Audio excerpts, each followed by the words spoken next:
Good morning out in Oldish land. How are you today? Happy Valentine's Day. It's a beautiful sunny day here in southwestern Ontario. It's a little cold.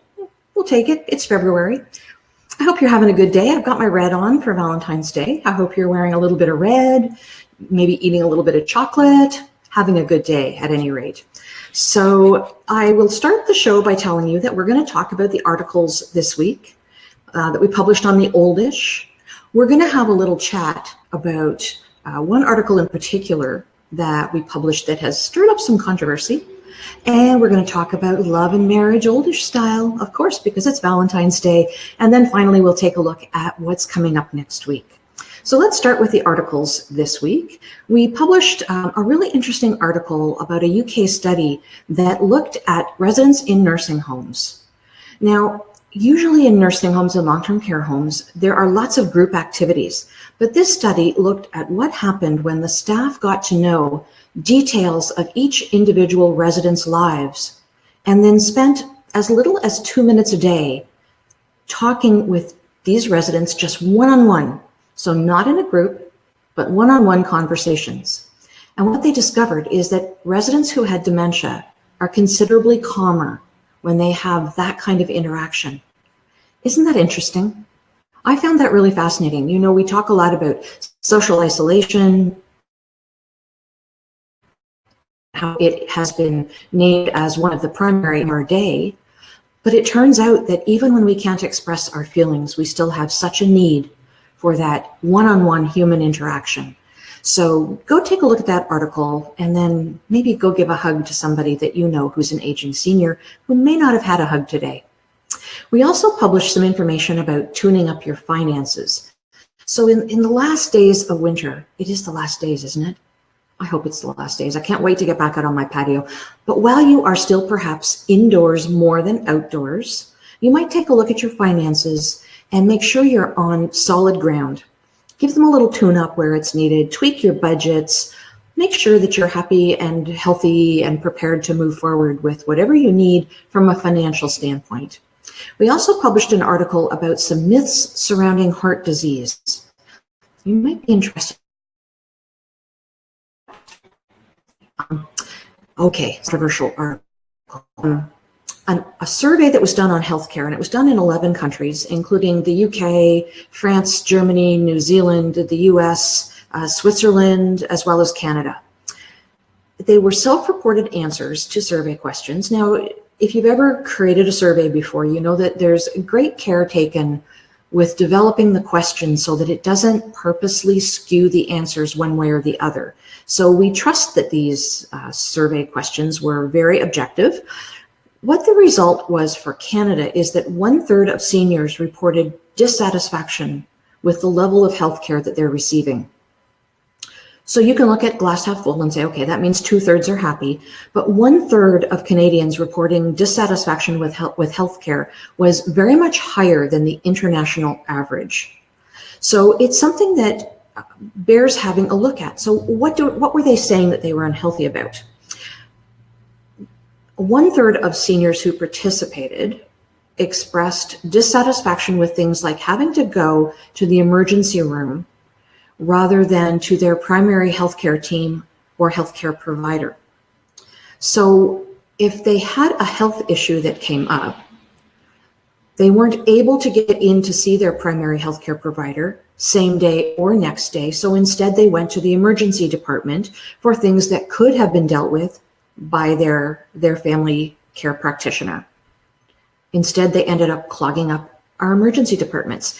Now you say, I can hear it almost in your heads saying, well, you know, we should have a little bit of patience, really, same day or next day. If you get an appointment within the week, that's pretty good.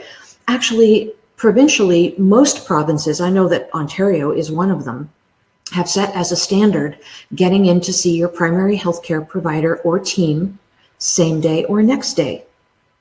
Not many of them are making it. I know we're certainly not hitting the standard here in Ontario. And that's the complaint and concern of so many seniors, is that they just can't get in to see the people that they need to see to deal with their healthcare concerns. In addition, 3 out of 5 said that they had to wait longer than 4 weeks to see a specialist. That's very concerning as well, especially given that most aging seniors have multiple comorbidities. So more than one thing is going on.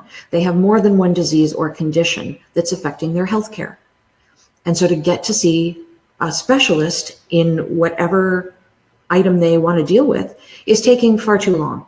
Far too long. We hear that about hip replacements sometimes and valve replacements. And I mean, there are all kinds of very specific markers that you can look up to see how long it takes to get a knee replacement done, how long it takes to get a hip replacement, how long it takes to have heart surgery, all kinds of markers for each province that you can look up. But in general, 3 out of 5 said that they waited for at least 4 weeks for an appointment with a specialist. So it's very clear from the comments on our Facebook page that people are very dissatisfied. So that article on Facebook is going to be below this broadcast.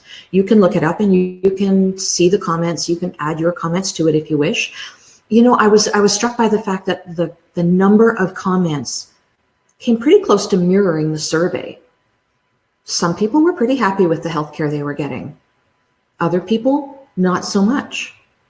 And it's interesting to read their comments, and it's across all kinds of provinces. One person private messaged me to ask if this was only about Ontario. It's not only about Ontario, it is about all of Canada and comparing it to these 10 other countries. So if you go to the article on theoldish.com, you can actually look up the actual data from the survey. There's a really interesting PowerPoint presentation that you can download. It's not particularly long, and it's written in pretty standard user-friendly language. So you might find yourself having an interest in this.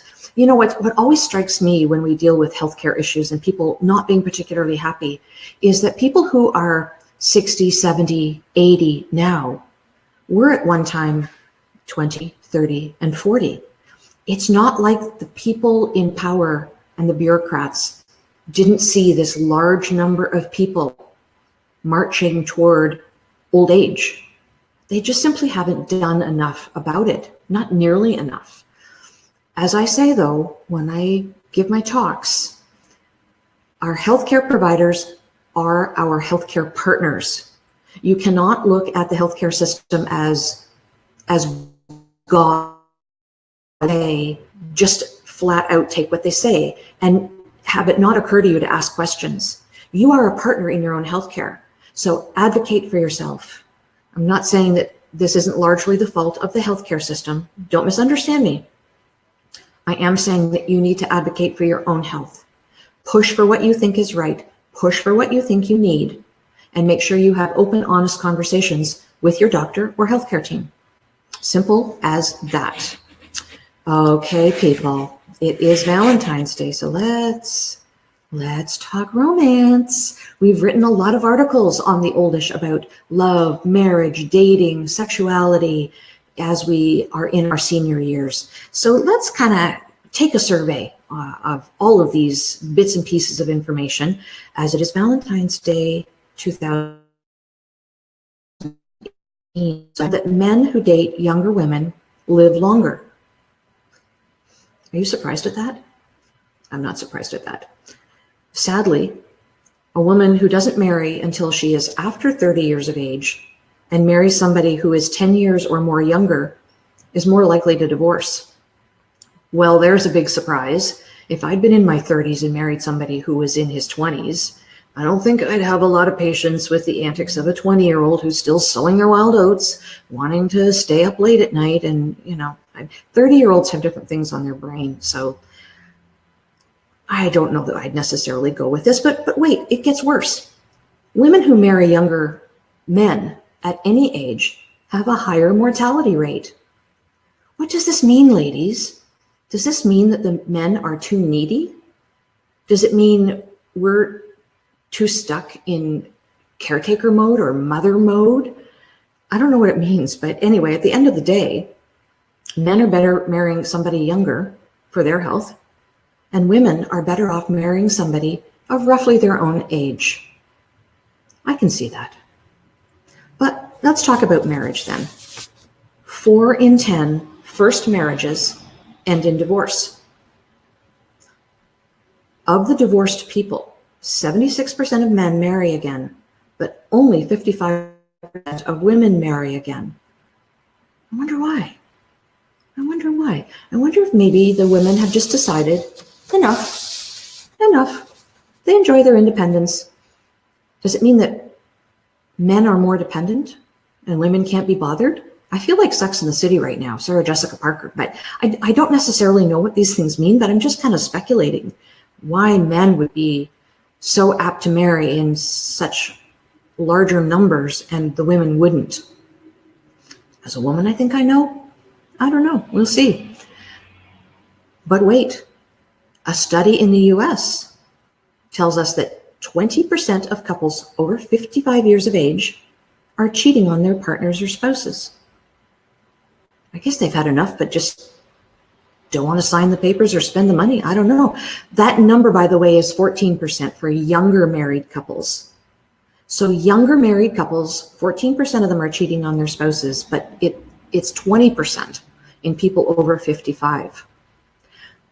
Some of them do get divorced though, because of the divorces, 25% of them in Canada are gray divorces, what they're calling gray divorces anyway, people with gray hair. I have gray hair. I color it, so maybe I don't count. Gray divorces, 25%. Of those over 50, more than half of those who divorce have been married before. So they've been married before, they get married again, and then they get divorced again. Marriage isn't for everybody, people. A lot of people in the 50 plus age group are going the route of friends with benefits. That's right. I'm going to stay in my house. You stay in your house. Maybe we'll get together for dinner on Friday and a little nookie on Sunday. I don't know. But friends with benefits seems to be pretty popular. Maybe they're used to calling their own shots and they don't want to be a nurse to somebody who's older, whether it's men or women, because frankly, there are male caregivers to older women. Let's be real about this. Maybe they just don't want to tie themselves down to one person. Maybe they want to date around. And that's okay too. That's really okay too. One thing you do have to watch out for though, we did publish an article on the oldish that indicates that diseases, STDs, are on the rise. That's right. Syphilis is up by 52%. Chlamydia is up by 32%. You know what that means? You older people are not wearing condoms when you have sex.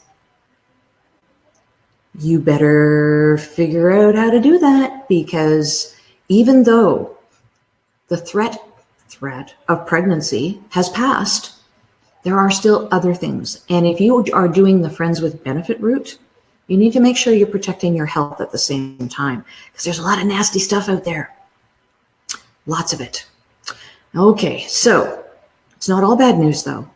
1 hour of sex is exactly the same as 30 minutes of jogging.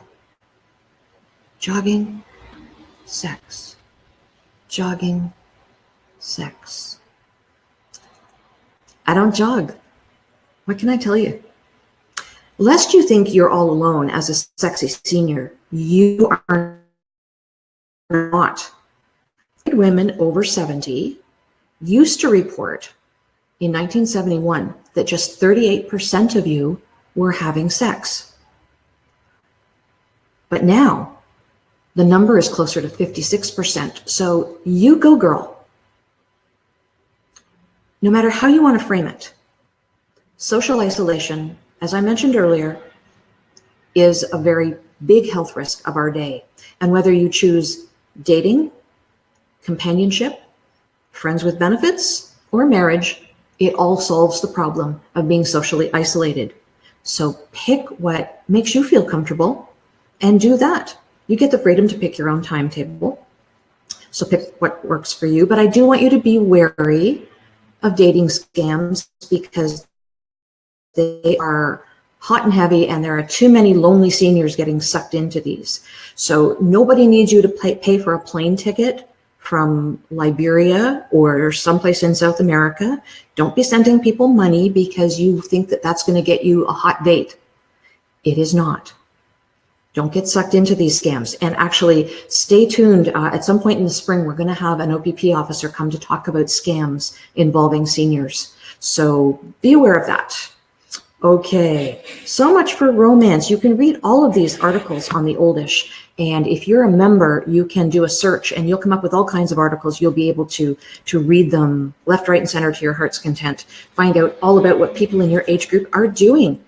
Next week, part 2 of our conversation with Mara Gordon of Aunt Zelda's. If you haven't watched part 1 yet, which was called Cannabis 101, Cannabis Medicine 101. I should correct myself because it's not just cannabis, it's Cannabis Medicine 101. Go back and find that in our videos. It's on YouTube, it's on our Facebook page as well.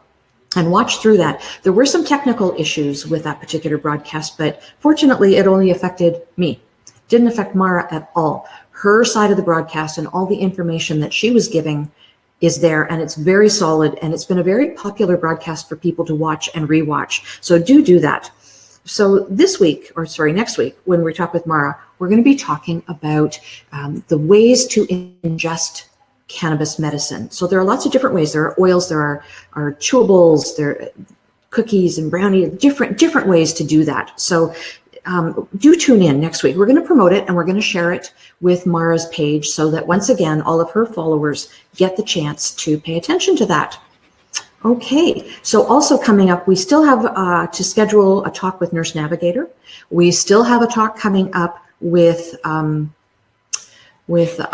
sorry, I'm just losing my broadcast there. There we go. We still have a talk coming up with our veterinarian who's going to talk about aging seniors and their pets and aging pets and how to handle them. And we have a great conversation coming up with Derek Baklar, who is only one of 2 people in this entire world who makes very fashionable finger splints for people who have arthritis. So until next week, ladies and gentlemen, you can find us on all of our social platforms, Instagram, Facebook, Twitter, and of course at our website, theoldish.com. And we look forward to seeing you next week on our regular Wednesday Facebook Live. Until then, be well, be happy, and please remember that it takes a village to age a senior. Bye, everybody.